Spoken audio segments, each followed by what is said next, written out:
Welcome to the deep dive. Today, we're really digging into something big happening on the high seas.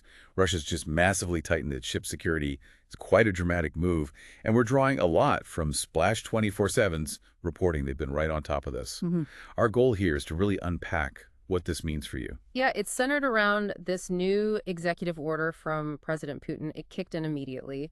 And the key thing is all ships coming in from foreign ports now need prior approval from the FSD, Russia's Federal Security Service. All ships, wow. That's a big change, right? Oh, absolutely. Before, it was really just ships near their naval bases that needed this kind of clearance.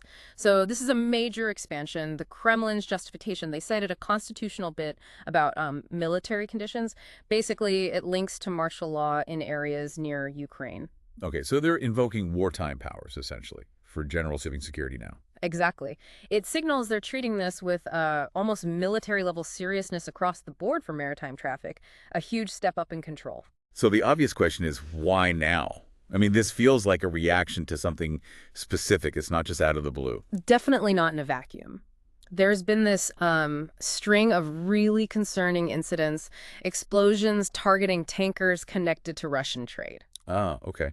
What kind of incidents are we talking about? Well, for instance, earlier this month, you had the Eco Wizard, an ammonia tanker up at Ust-Luga. The official line was a minor leak, Right. but damage inspections. They showed large holes, metal bent inwards. That screams external attack, not just a leak. Inwards? Yeah, that doesn't sound like an internal issue. Not at all. And before that, there was the Koala Turkish own hit by 3 explosions back in February, Yeah. and the Villamora, managed by TMS tankers, hit in June, both after calling at Russian ports. 3 explosions. Hmm. Okay, so a clear pattern seems to be emerging. It does, and it's wider than the Baltic. There are incidents with the Sea Jewel and Sea Charm in the Med, the Grace Ferrum off Libya. Experts are pointing towards limpet mines, those small magnetic explosives you can attach to a hull underwater. Right, covert sabotage tools. Precisely.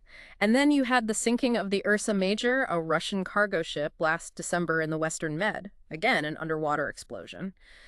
A lot of observers are looking at all this and thinking, okay, this looks like a coordinated campaign trying to hit Russia's fossil fuel exports. Which leads directly to speculation, I imagine, from security experts, maybe intelligence services. Oh, yes. The chatter is definitely leaning towards Ukraine, possibly stepping up a covert campaign. Mhm. Directly targeting those oil exports seems to be the aim. So, with that as the backdrop, what are the immediate effects of this new Russian decree? What's happening right now? The impact was pretty much instant. Reuters reported a temporary stop on foreign oil tankers loading at key Black Sea hubs. Which one specifically? Novorossiysk and also the CPC terminal, that's the Caspian Pipeline Consortium at Yuzhnaya Ozrivka. And how significant is that in global terms? It's huge. Halting those could disrupt over 2% of the entire global crude supply. Wow, 2%. That might not sound like a lot to some, but in the energy market, Yeah. that's a massive deal, isn't it? It really is. In a tight market like we have now, 2% can really move prices, cause volatility. It affects everyone. And Russia isn't just reacting, are they? I saw something about Yeah. preemptive measures, too. That's right. FSUE Rosmorport, the state port operator, put out a tender. Big money, too. REB 3.16 billion, about what, $39.5 million? It's specifically to inspect the underwater parts of ships at their main Baltic seaports.